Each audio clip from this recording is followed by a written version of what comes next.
Assalamualaikum warahmatullahi wabarakatuh. Kami akan mempresentasikan hasil dari penelitian kami yang bertema Analisis Perancangan Sistem Formasi Penjualan Obat Apotik Emilia Berbasis Manual, yang disusun oleh Asep Saifullah, Iklimah, Syarul Gunawan, dan saya sendiri Ria Melati Sidebang. Kita lanjut ke pembahasan latar belakang. Kemajuan teknologi komputer dapat dimanfaatkan dalam berbagai bidang. Salah satunya pada bidang sistem informasi yang memiliki peran penting dalam melakukan kegiatan operasional bagi sebuah perusahaan yang digunakan untuk mengelola, mengumpulkan, dan menyediakan informasi dengan tujuan untuk membantu menunjang efektivitas kerja serta keakuratan hasil data. Apotik Emilia merupakan perusahaan yang masih menggunakan sistem manual. Oleh karena itu, salah satu usaha perdagangan di bidang kesehatan yang juga memerlukan adanya sebuah sistem pengelolaan data untuk dapat mempermudah dan memperlancar kinerjanya. Oleh karena itu juga, diperlukannya pengelolaan apotik yang baik, salah satunya dalam hal pengelolaan data, penjualan obat demi kelancaran usaha. Maksud dan tujuan penelitian. Maksud dari penelitian kami adalah untuk mengetahui sistem penjualan obat. Yang kedua, untuk memperbaharui sistem yang masih bersifat manual ke sistem yang berkomputerisasi agar lebih efektif dan efisien. Yang ketiga, untuk menganalisis dan mengevaluasi sistem penjualan obat. Tujuannya adalah sebagai salah satu syarat kelulusan mata kuliah metode penelitian pada semester 4 di Universitas Bina Sarana Informatika, Fakultas Teknik dan Informatika, Program Studi Sistem Informasi Akuntansi.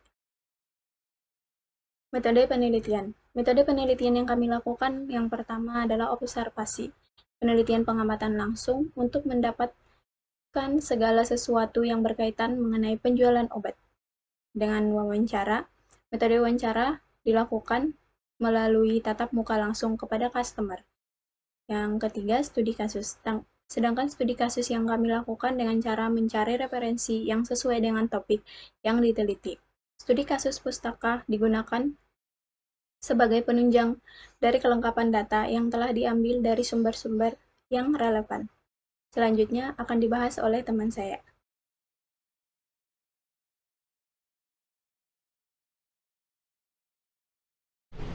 Perkenalkan, saya Syarul Gunawan, meneruskan dari penjelasan teman saya. Pembahasan selanjutnya mengenai ruang lingkup. Ruang lingkup di Apotek Emilia. Permasalahan dalam makalah ini meliputi pembahasan tentang penjualan obat pada apotek family dalam bidang kesehatan, di mana dibutuhkan manusia untuk mengurangkan, menghilangkan, dan menyembuhkan penyakit atau gejala penyakit yang ada pada manusia.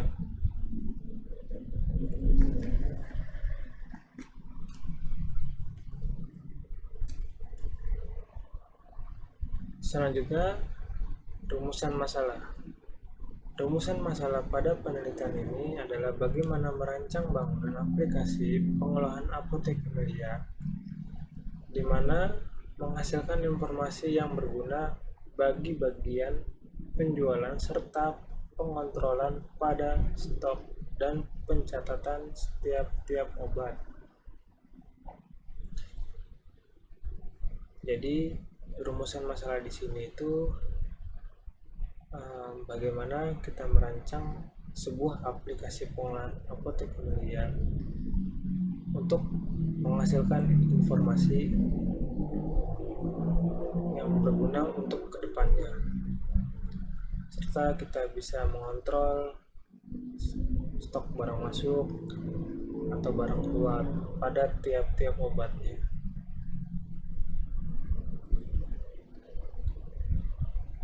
Selanjutnya, manfaat penelitian. Di sini yang pertama itu dapat mengontrol stok obat pada bagian gudang dengan cara menentukan minimum stok pada tiap obat, sehingga kita bisa tahu tiap-tiap obat itu terpenuhi dengan baik. Yang kedua, dapat membantu mempercepat proses pembuatan laporan pada penjualan. Di sini penelitian di sini itu ingin mengedepankan proses pembuatan laporan pada penjualan dan memberikan peningkatan administrasi penjualan obat pada Apotek Emilia.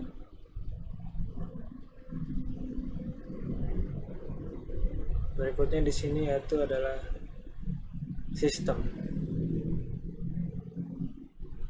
Sistem ini adalah suatu kerangka atau komponen dari prosedur-prosedur yang saling berhubungan satu sama lain dengan skema yang menyeluruh untuk melaksanakan suatu kegiatan atau fungsi utama yang dihasilkan oleh suatu proses tertentu untuk mencapai suatu tujuan.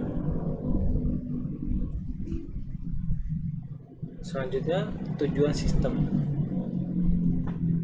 Tujuan sistem di sini yaitu agar suatu target atau sasaran dapat tercapai harus diketahui terlebih dahulu ciri-ciri atau kriterianya, di mana sebagai tolak ukur dalam menilai suatu keberhasilan suatu sistem dan menjadi dasar dilakukannya suatu pengendalian.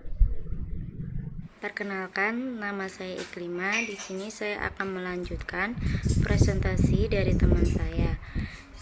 Informasi adalah data yang diolah menjadi bentuk yang lebih berguna dan lebih berarti bagi yang menerimanya, sedangkan data merupakan sumber informasi yang menggambarkan suatu kejadian yang nyata. Sistem informasi adalah sebuah himpunan komponen-komponen yang saling berkaitan yang mengumpulkan, mengeluarkan, memproses, menyimpan, mendistribusikan informasi untuk mendukung pengambilan keputusan dan pengawasan dalam organisasi.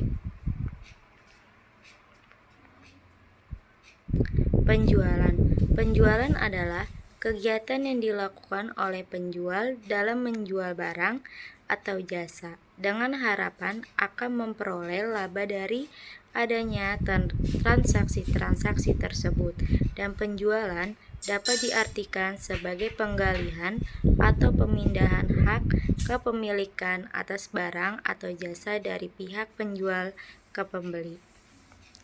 Tujuan penjualan untuk mendatangkan keuntungan atau laba dari produk-produk atau jasa yang dihasilkan produsen disertai dengan kinerja yang baik, serta menjamin kualitas dan mutu produk atau jasa yang akan dijual. Klasifikasi penjualan terbagi menjadi 6. Yang pertama, trade selling. Yang kedua, technical selling. Yang ketiga, new business selling. Yang keempat, missionary selling. Yang kelima, selling in cash. Yang keenam, selling in credit. Untuk presentasi selanjutnya akan dijelaskan oleh teman saya. Oke, perkenalkan, nama saya Asep Saifullah. Di sini saya akan membahas mengenai pembahasan dari teman saya sebelumnya. Di sini ada tampilan mengenai pengertian obat. Jadi obat itu bisa disebut juga dengan suatu bahan atau paduan bahan-bahan yang dimaksudkan untuk digunakan dalam menetapkan diagnosis, mencegah, mengurangkan, menghilangkan, dan bisa menyembuhkan penyakit ataupun gejala penyakit pada manusia ataupun hewan. Oke, di sini ada metode pengeluaran obat di apotek tersebut. Yang pertama itu kita menggunakan metode FIFO. Jadi barang yang terlebih dahulu datang yang akan dikeluarkan pertama atau diperjualbelikan. Sebenarnya menggunakan metode ini supaya agar terhindarnya dari obat-obat yang kadaluarsa yang telah tampil di metode yang kedua, yaitu metode FIFO, yaitu memperhatikan waktu kadaluarsa obatnya terlebih dahulu untuk diperjualbelikan. Oke, di sini ada pengkodean. Dikarenakan apotek kita masih menggunakan sistem manual, oleh karena itu kita diperlukannya pengkodean dalam pengelompokan khusus. Berikut urutan pengkodean pada apotek tersebut. Yang pertama itu ada kode golongan obat. Jadi obat-obat itu kan bermacam-macam kodenya. Ada yang mulai dari label warna hijau, ada merah, ada lambang tumbuh-tumbuhan kayak gitu, dan masih ada lagi. Yang kedua itu ada kode tipe sediaan obat. Jadi kode tipe sediaan obat itu bisa disebut juga dalam bentuk tablet, cair, injeksi, ataupun yang serbuk, dan ada yang suntik juga. Oke, yang selanjutnya itu ada stabilitas obat. Obat ini jadi dikarenakan pengkodean barang atau obat itu kita harus mengkelompokkannya dengan stabilitas obat, ataupun juga bisa disebut juga dengan fungsinya gitu kan. Obat-obat itu banyak macamnya, mulai dari obat batuk, obat flu, demam, dan masih banyak lagi. Yang terakhir itu berdasarkan abjad. Kenapa digolongkan menggunakan abjad? Supaya kita lebih memudahkan untuk mendapatkan atau mencari produk atau obat yang bisa dikeluarkan untuk memberikan kepada pasien tersebut. Jadi di sini kita menggunakan 4 pengkodean tersebut supaya agar kita bisa mencari atau menemukan barang yang dibutuhkan oleh pasien. Mungkin itu saja presentasi yang dapat kelompok kami tampilkan. Kurang lebihnya mohon maaf.